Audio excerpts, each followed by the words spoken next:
Good morning, and welcome to another edition of Ranking the Beatles songs from my least favorite to favorite. Today we are on the UK album number 4 by the Beatles entitled Beatles for Sale, also released in 1964.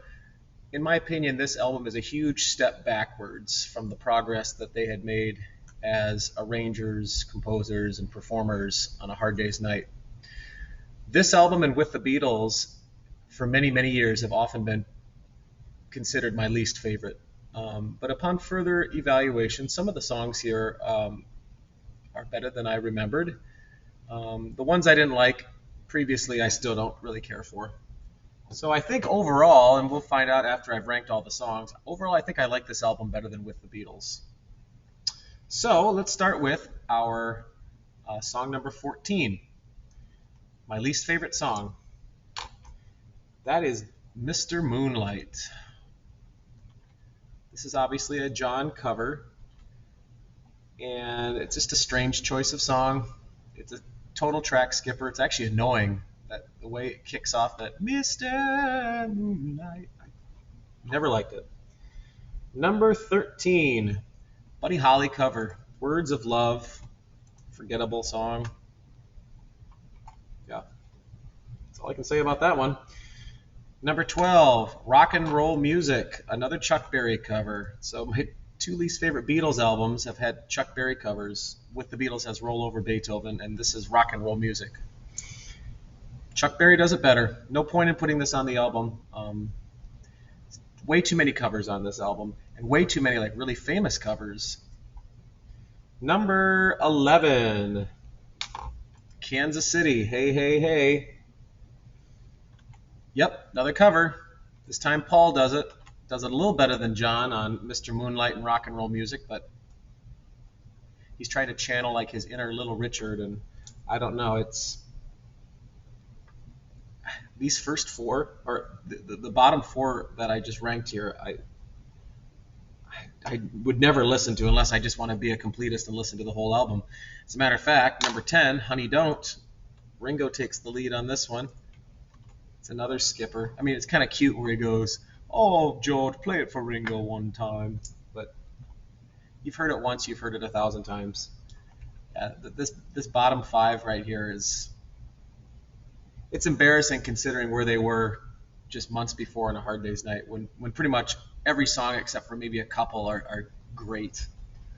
My number 9 is Carl Perkins cover, Everybody's Trying to Be My Baby. So let's take a look at this here. We've got 6 songs as my bottom 6. Every one of them is a cover.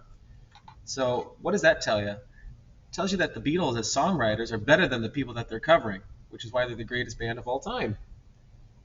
And they showed that maturity on the previous album, so they didn't need to do all this. And I understand, like, putting out 2 albums in a year is crazy, plus touring, plus television appearances. And that was like the standard for not just the Beatles, but most groups at that time. They were putting out 45s, non-album tracks, touring constantly, interviews, public appearances, and then the expectation of 2 albums. So I get it. You can't just crank out 14 originals twice a year. But yeah, it's disappointing. By the way, I love the album cover on this one. This is, of the first 4 Beatles albums, this is my favorite album cover. I prefer this over A Hard Day's Night, the actual photo on the front.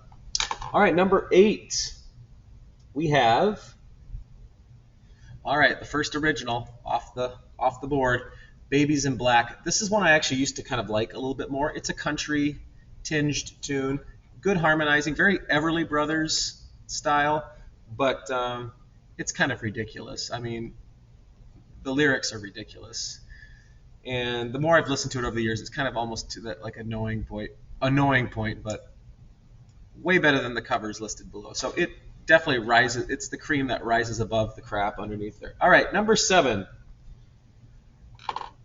Probably the famous song off the album, 8 Days a Week.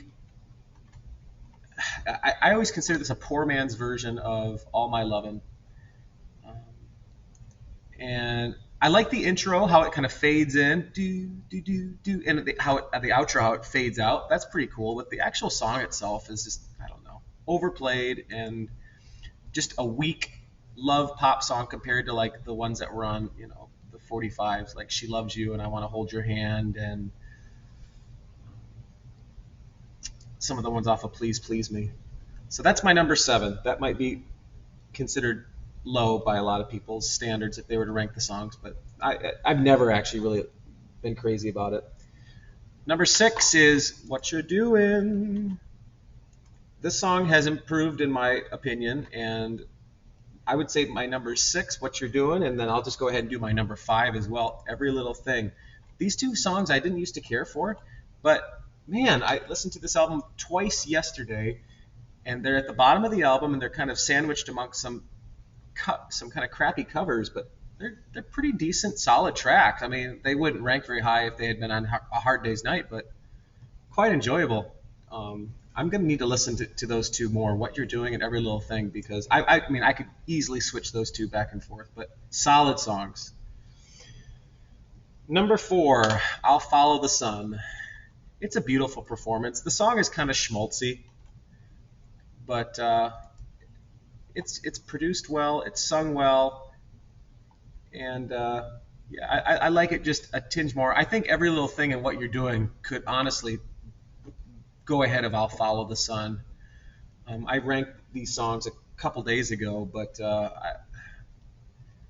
these three right here, number 4, number 5, and number 6, it's a photo finish, and I honestly think maybe tomorrow I would stick I'll Follow the Sun at number 6, but today it's number 4. I've liked it my whole life, so we'll keep it there. All right, the top 3, and the top 3 on this album are great. The top 3 on With the Beatles were very good. What did I have? I had All I've Got to Do, All My Lovin', and It Won't Be Long.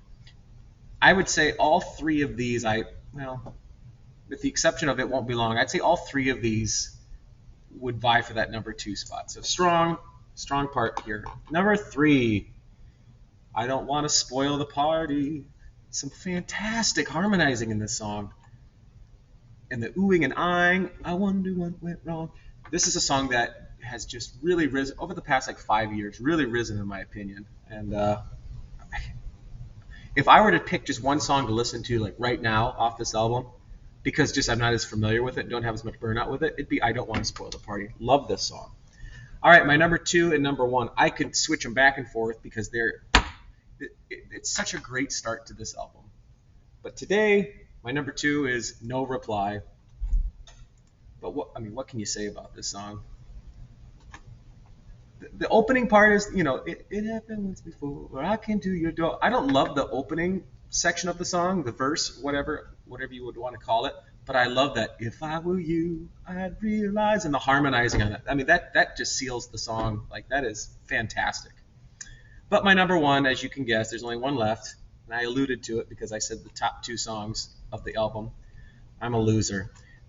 I generally don't go for kind of the country style songs, and this definitely has some country vibes to it. But man, it's such a great song, and the performance by John, and I love how it starts. Even the whole song is fantastic. But really, I mean, No Reply, I could give that the gold on any given day. But today it's I'm a Loser, and no, I am not a loser. But these top 3 are just fantastic. So here's the rundown from 14 to number 1. Mr. Moonlight, Words of Love, Rock and Roll Music. Kansas City, Honey Don't, Everybody's Trying to Be My Baby, Babies in Black, 8 Days a Week, What You're Doing, Every Little Thing, I'll Follow the Sun, and then these 3 awesome songs. Number 3, I Don't Want to Spoil the Party. Number 2, No Reply. And today, number 1, I'm a Loser. Thank you again for listening and watching.